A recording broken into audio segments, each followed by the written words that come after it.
So I'm going to talk about aliens. But before I do that, we had a little bit of interesting news today that's Kindred relevant, and I wanted to share it with you because I'm pretty proud of it. Kindred was named to a list of the MIT's smartest 50 companies. And this is a very prestigious list. It's very hard to make it.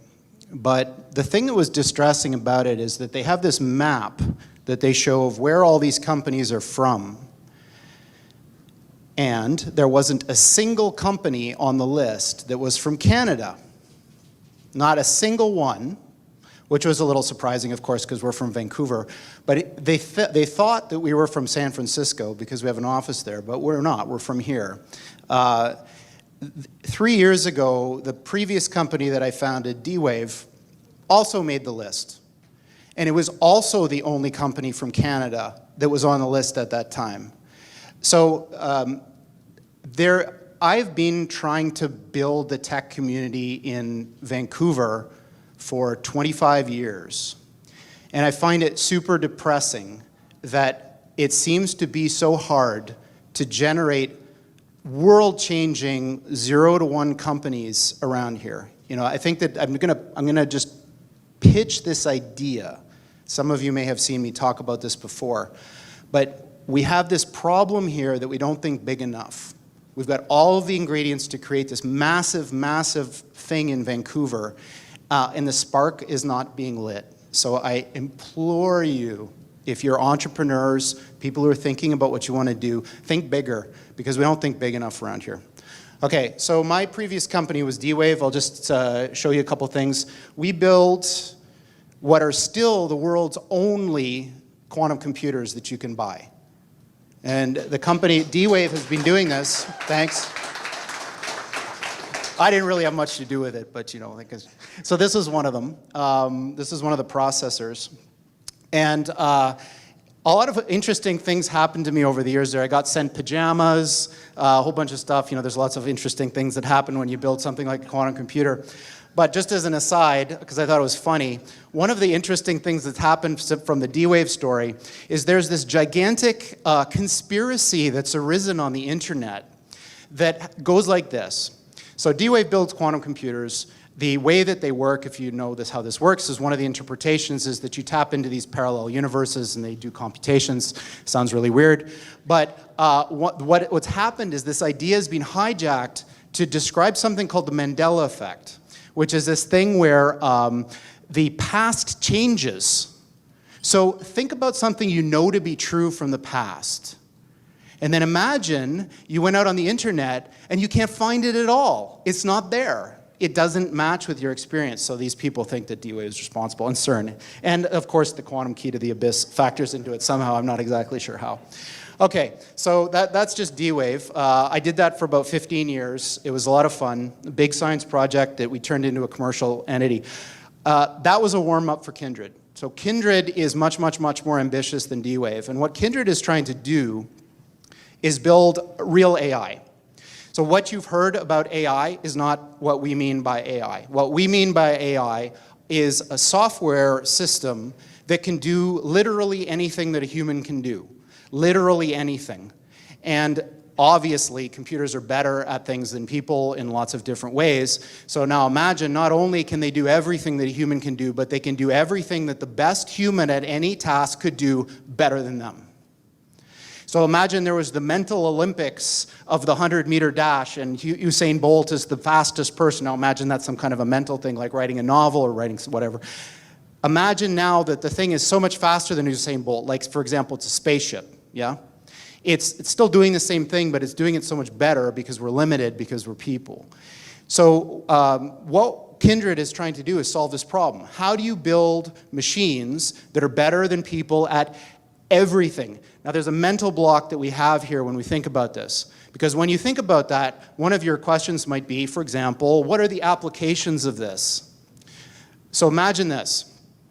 Imagine for $10, let's say, I could build a machine, like a little robot that had fingers and eyes and all that.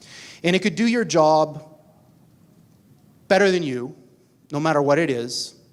And I could sell that to your employer for, say, $15 and make a profit instead of having to pay you $100,000 a year. Now imagine that was true for every single job. So that's what we're talking about here, is a complete and utter transformative change that of the likes of which has never been seen before in the history of humanity, making the Industrial Revolution look like a little tiny blip on the path that humans have taken from when we emerged from the ooze a few billion years ago. We are right on the verge of that transition now. So this guy, Rich Sutton, is one of the most famous people in the academic world of AI. And like many, when asked, when will this happen, he says things like this. 25% chance within 13 years of this thing that I'm talking about. You know, when you think about what you read on the news, you know, CNN, BuzzFeed, whatever, they're all kind of the same nowadays. Think about how unimportant that thing is that you're reading if this is true. Yeah? So what does this have to do with aliens? So Sam Harris, who I quite admire, is a very interesting guy, was reciting this parable at a TED Talk that he was giving, and it goes something like this. So, say I'm the President of the United States. So I received this message from the heavens. So my microwave dish, my SETI dish, finally captures something. And what it says is, in 50 years, or 13 years, we're coming to your planet. You gotta be ready. Now just imagine what would happen if that happened. A super intelligent alien race beamed down a message to all of us Earthlings saying, we're coming July 13th, 2030, and boy, you better be ready because the mothership is landing right on the front lawn of the White House or wherever you wanted to land on that day. The amount of resources that would be marshaled to try to figure out what to do would encompass the whole world. AI is just like that. So when this thing that I'm talking about happens, it's going to be exactly the thing that you're thinking about those super intelligent AIs. So the one thing I can tell you is they're not going to be like us. So alien means, you know, different. These things that we're building are not going to be people. They might be really smart, they might be really good at all sorts of different things, but they're not going to be like us. They're going to be aliens. And they're going to be, I'm sorry to say, way smarter than every single person in this room in ways that we can't even comprehend.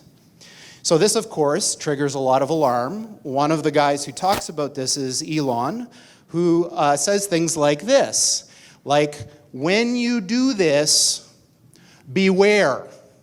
Because you think, just like the guy in the stories, that when you do this, you're going to put that little guy in a pentagram, and you're going to have your holy water out, and you're going to wave it at the thing, and by God, it's going to do exactly what you say and not one thing more, but it never works out that way. So this is an attitude that some are having, this emerging alarmism about the way this is going to go. But these words, demons, doesn't capture the essence of what's happening here. I don't know if any of you are turn-of-the-century weird fiction fans, but there's this guy named H.P. Lovecraft, who's a very famous American weird fiction author. And he espoused a view which is called cosmicism. And the essence of cosmicism is cosmic indifference. So what he was saying is basically, yes, there are these massively intelligent entities out there, but they're not good, they're not evil. They just don't give a shit about you even in the slightest. The same way that you don't care about an ant is the same way they're not going to care about you. And these things that we're summoning into the world now are not demons, they're not evil, but they're more like the Lovecraftian great old ones. There are entities that are not necessarily going to be aligned with what we want.